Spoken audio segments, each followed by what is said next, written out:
अध्यक्ष जी, आंगनबाड़ी की कार्यकर्ताओं की बहुत सारी ऐसी महत्वपूर्ण और संवेदनशील योजनाएं जो सरकार के माध्यम से ग्रामीण क्षेत्रों में बच्चों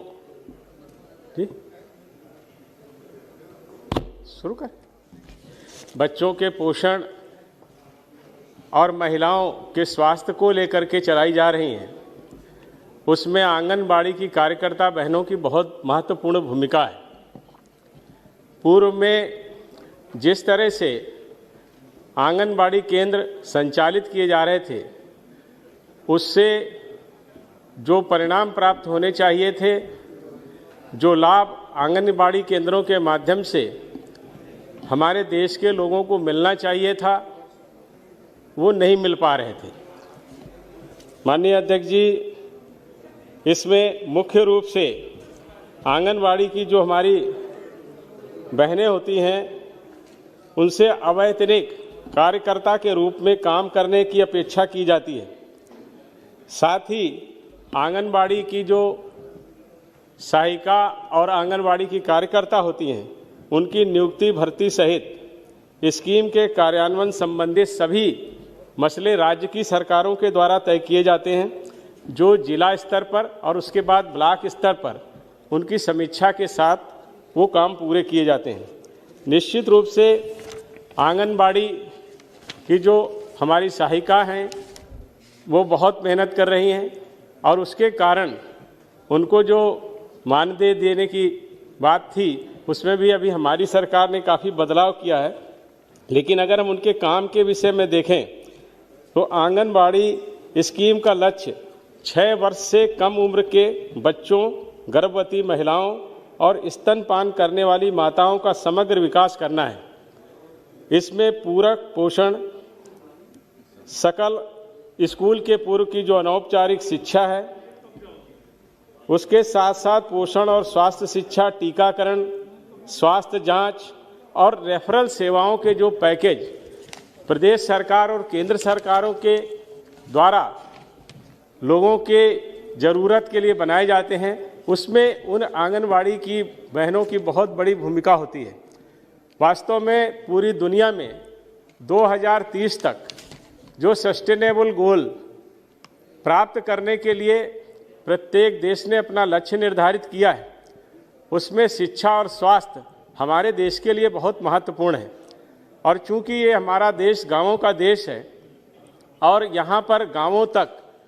शिक्षा के लिए लोगों को जागरूक करना और पोषण के प्रति लोग जागरूक हों, संवेदनशील हों और समय पर पोषण के कार्यक्रमों को चलाएं भी, लाभ भी लें और किस तरह से उनको बच्चों का पालन पोषण करना है, उसके साथ साथ महिलाओं के स्वास्थ्य के लिए उनमें जो ज़्यादातर महिलाएं एनेमिक होती हैं, उनको स्वास्थ्य संबंधी जानकारी देना, जो छोटे बच्चे हैं उनके जो टीकाकरण के हमारे कार्यक्रम होते हैं, जो 7 ऐसी गंभीर बीमारियां हैं जिनके टीकाकरण के माध्यम से बच्चों को स्वस्थ रखने की एक बड़ी चुनौती हमारे देश में थी, उसमें आंगनबाड़ी की जो हमारी सहायिकाएं हैं, कार्यकर्ता हैं, उनकी बहुत बड़ी भूमिका है। और निश्चित रूप से जिस तरह से वो 6 ये काम कर रही हैं, हमारी जो पहले हमारी सरकारें थीं, उस समय बहुत विशेष ध्यान इस पर नहीं जा पाया, चूँकि उस समय ऐसी बात भी नहीं थी। लेकिन 2018 में आंगनवाड़ी केंद्रों की जो सहायिकाएं थीं, उनका प्रतिमाह मानदेय 3000 से बढ़ा के 4500 रुपया किया गया है। उसके साथ ही साथ हमारी जो सहायिकाएं होती हैं, उनको 2250 रुपया जो मिलता था, जो 2250, उसको 3500 रुपया किया गया है। साथ ही साथ सरकार ने अन्य अनेक तरह के मानदेय भी आंगनबाड़ी की कार्यकर्ताओं को देने का काम किया है और उन योजनाओं को स्वीकार किया है। लेकिन वास्तव में आजकल के युग में 4500 रुपया भी जिस तरह की वो सेवा कर रही हैं और जिस तरह से वो गांवों में जाकर के कामकाज कर रही हैं, इसके लिए उनको अधिक मानदेय मिलना चाहिए।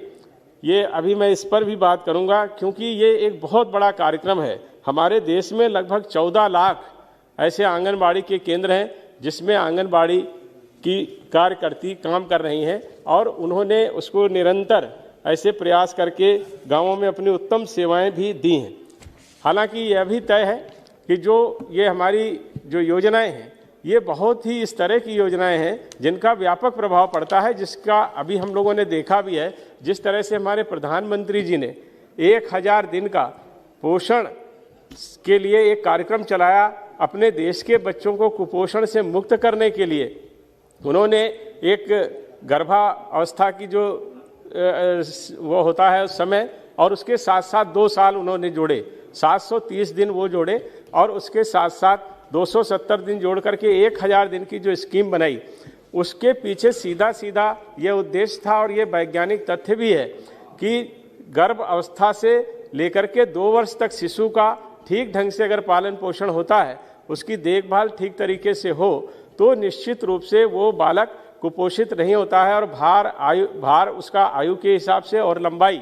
इस तरह से अगर बढ़ती है तो जो पोषित बच्चा होता है वो देश के लिए तो एक स्वस्थ नागरिक के रूप में अपनी सेवाएं देता ही है, लेकिन साथ ही साथ देश की अर्थव्यवस्था पर भी उसका व्यापक प्रभाव पड़ता है। इसलिए ये जो आंगनबाड़ी की जो हमारी कार्यकर्ता हैं, इनकी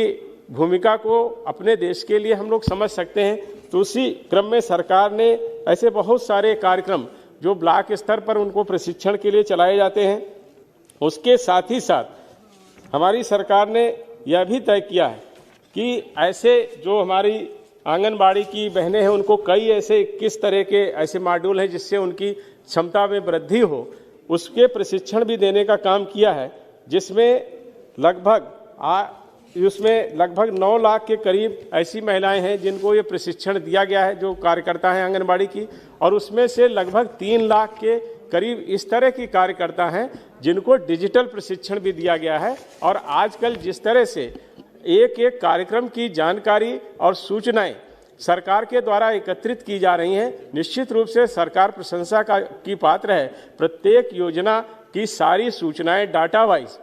हमारी सरकार के पास उपलब्ध रहें, जिससे आगे उनको योजनाएं बनाने में सफलता मिले, और उसके अनुरूप योजना बनाएंगे तो निश्चित रूप से उसके व्यापक परिणाम हमको प्राप्त होंगे।